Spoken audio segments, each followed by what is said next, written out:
2024 সালে মুক্তিপ্রাপ্ত হলিউডের সফল চলচ্চিত্রের একটি ডুন পার্ট 2 ডেনি ভিলেনভ পরিচালিত সিনেমাটি মুক্তির পর বিশ্বব্যাপী $630 মিলিয়ন বেশি আয় করে।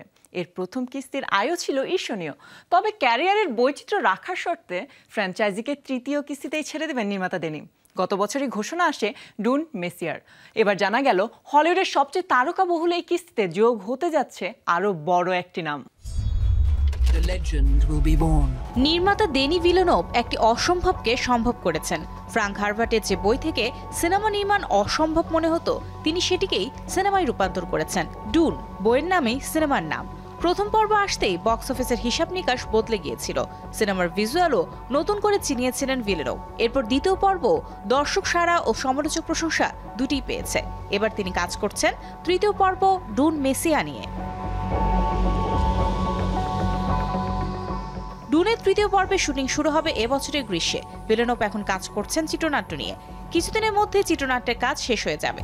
জানা গেছে সিনেমার জন্য রবার্ট প্যাটিনসনকেই চাইছেন ভিলেনভ। তবে এই বিষয়ে এখনো আনুষ্ঠানিকভাবে কিছু জানানো হয়নি। তাছাড়া অভিনেতাকে কোন চরিত্রে কাস্ট করতে চান সে বিষয়েও কোনো তথ্য পাওয়া যায়নি। এদিকে প্যাটিনসন এই মুহূর্তে একাধিক সিনেমা নিয়ে ব্যস্ত। সম্প্রতি জেন্ডায়ার বিপরীতে দ্য ড্রামায় অভিনয় করেছেন তিনি। এখন চলছে ক্রিস্টোফার নোলানের মহাকাব্যিক সিনেমা দ্য ওডিসির শুটিং। এরপর তিনি ওয়ার্নার ব্রোসের দ্য ব্যাটম্যানের সিকুয়েল নিয়ে ব্যস্ত হবেন। এর মধ্যে ডেনি ভিলেনভের সিনেমায় তিনি যুক্ত হতে পারবেন কিনা তাও একটি বড় প্রশ্ন। তবে ডুনের মতো সিনেমায় যুক্ত হতে পারাও বিশেষ ব্যাপার, কেননা দুই পর্ব মিলিয়ে বিশ্বের বক্স অফিস থেকে সিনেমাটি আয় করেছে $112 কোটি বেশি। সেই সঙ্গে অস্কার ঘরে এসেছে 15টি, তার মধ্যে একটি আবার সেরা সিনেমার স্বীকৃতি। ভিলেনভের এই সিনেমার আরেকটি বৈশিষ্ট্য হলো এতে তিনি যুক্ত করেছেন বহু বড় তারকাকে। তালিকায় আছেন Timothee Chalamet, Zendaya, Javier Bardem, Rebecca Ferguson, Josh Brolin, Austin Butler, Oscar Isaac, Dave Bautista, Florence Pugh ও অ্যানা টেইলর জয়ে ফিরেছেন তৃতীয় পর্বে।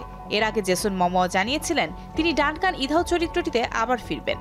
এবছর হলিউডে একের পর এক সিনেমা বক্স অফিসে ধরাশায়ী হওয়ার পর প্রেক্ষাগৃহ ডিস্ট্রিবিউটররা ও বক্স অফিস আশা করছে ডুন 3 দিয়ে চিরচেনা রূপ ফিরবে বিশ্বের সবচেয়ে বড় এই ফিল্ম ইন্ডাস্ট্রিতে।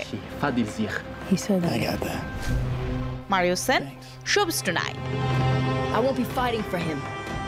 I'm fighting for my people. You young pup.